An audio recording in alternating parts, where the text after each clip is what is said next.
अध्यक्ष महोदय, आपका आभार।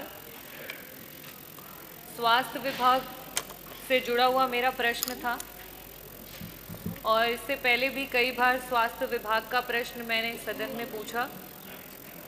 अध्यक्ष जी, मैं यहाँ आज प्रश्न पूछने के लिए नहीं, अपनी पीड़ा व्यक्त करने के लिए खड़ी हुई हूँ, क्योंकि इससे पहले भी कई बार स्वास्थ्य विभाग माननीय मंत्री जी हैं, उप मुख्यमंत्री एवं स्वास्थ्य मंत्री जी, और जितनी मेरी आयु होगी उतना अभी तक का मंत्री जी का राजनीतिक सफ़र रहा हुआ है, बहुत ही एक्सपीरियंस्ड है।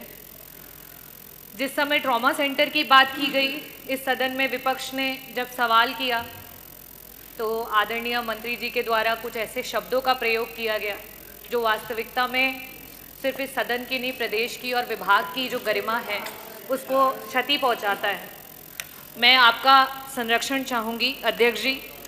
इसके बाद जब नवजात शिशुओं की मौत की बात हुई झांसी में, उस समय भी आदरणीय मंत्री जी के द्वारा नेता प्रतिपक्ष पे वार किया गया, ना कि उन बच्चों की जान कैसे गई उसका जवाब नहीं दिया गया।